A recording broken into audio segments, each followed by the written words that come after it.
When two brothers, Andrew and Mark Liddell, set up camp in a Welsh forest back in 2015, they weren't expecting to become part of a murder investigation.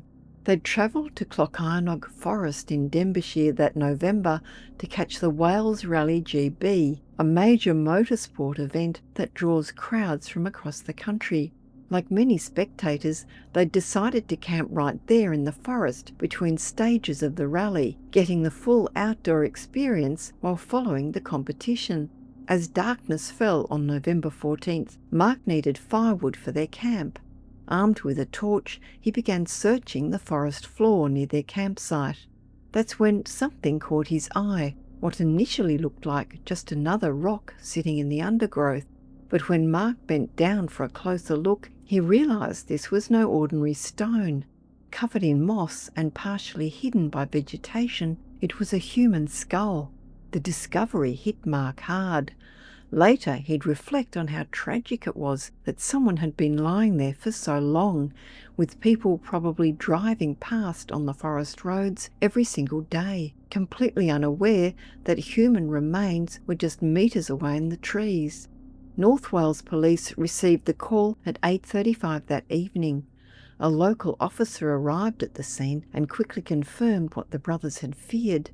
These were indeed human remains, and they were completely decomposed. The location was close to Pentrylyn and Llyn Brenig, near one of the rally's Clocaenog sections. What made access to the spot particularly notable was that it sat just a few metres from two forest roads, meaning whoever left the body there could have done so fairly easily. What followed was a massive forensic operation. Police spent 5 full weeks combing through the forest, searching methodically through dense undergrowth and trees. Their efforts paid off. They recovered nearly an entire skeleton, with most of the bones located a few metres from where the skull had first been found. Along with the remains, investigators found clothing items that would later become crucial pieces of evidence: a dark green Pringle jumper and dark red Marks & Spencer underwear that had badly decomposed. The remains were taken away for a pathological examination just 2 days after the discovery. Scientists extracted a DNA profile, hoping for a quick identification. Unfortunately, searches through both the UK National DNA Database and the UK Missing Persons Unit came back empty. This person, whoever they were, wasn't in the system. Forensic experts got to work building a profile of the victim. The pathologist determined that death had resulted from blunt force trauma to the head. This was clearly a homicide. Based on the state of decomposition, the growth patterns of trees in the area, and the fact that this particular section of the forest had been planted in 1985, investigators narrowed down the time frame. If you're enjoying this video, don't forget to hit like. It really helps to keep the channel growing. And if you're new here, subscribe and tap the bell icon so you never miss our latest videos. We've got lots of strange and fascinating stories coming up, and we'd love to have you along for the journey. They believed the body had been deposited sometime between 1995 and 2005, though later analysis would refine the estimated murder window to between 2004 and 2010. The victim profile that emerged painted a picture of a man who'd lived a complex life. He was likely in his 60s when he died, probably born before 1950, making him at least 64 years old at death. His build had been substantial, what investigators described as well built, and his height fell somewhere between 5 foot 8 inches and 5 foot 10 inches. His medical history told its own story. The man had suffered various injuries throughout his life: a broken nose, possible damage to his left wrist, fused vertebrae, and an injury to his spine. He'd been living with arthritis and an inflammatory condition affecting his spine and joints, conditions that would have caused him significant pain and limited his mobility. But it was his dental history that investigators thought might be the key to identifying him. The victim had lost numerous teeth during his life, which would have given him noticeably sunken cheeks. All of his back molars were gone, suggesting he hadn't taken care of his teeth early in life. Then something changed. At some point, he received extensive, high-quality dental work. Forensic odontologist John Rosey identified two specific procedures that stood out. First, the victim had received multiple crowns on his front teeth, work that appeared to have been done in the UK sometime between 1980 and 2000. Second, and this was particularly unusual, he'd had a remedial filling placed on a temporary plastic crown that had worn down badly.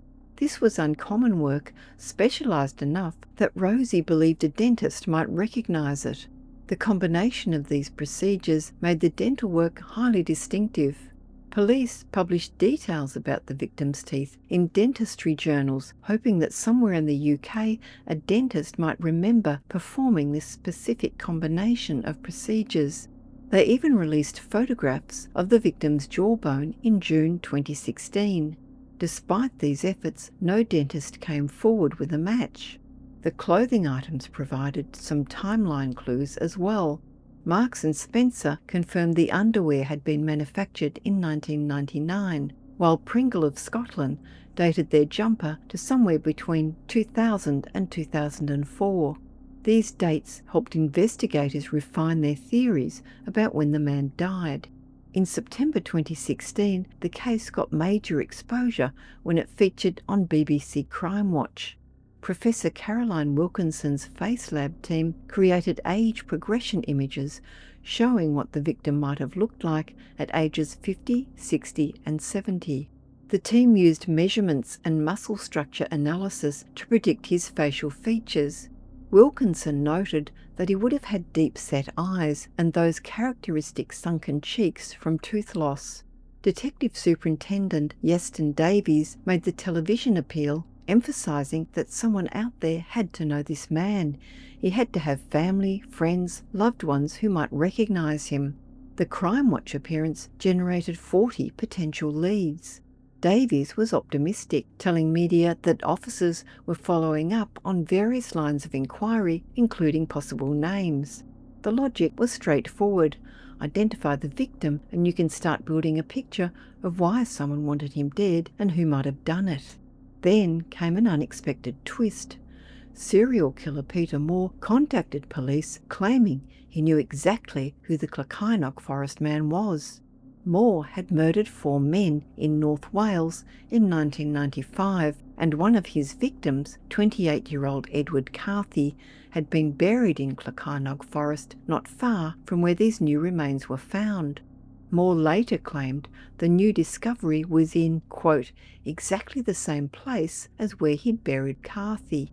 In March 2017, police met with Moore after he sent them a letter claiming the victim was a mature student from Aberystwyth University who'd vanished in 1996.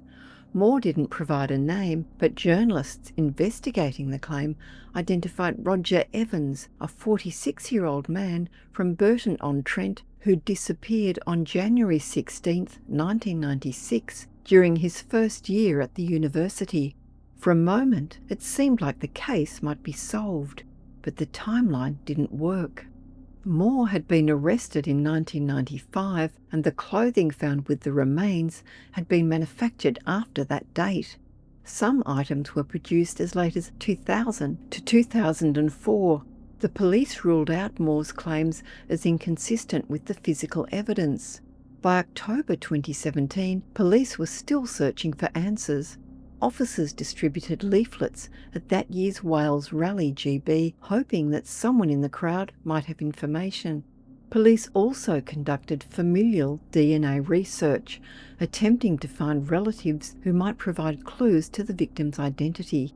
As Mark Middle had noted at the very beginning, it's tragic to think this man lay in those woods for over a decade, with countless people driving past on forest roads, probably daily, never knowing he was there.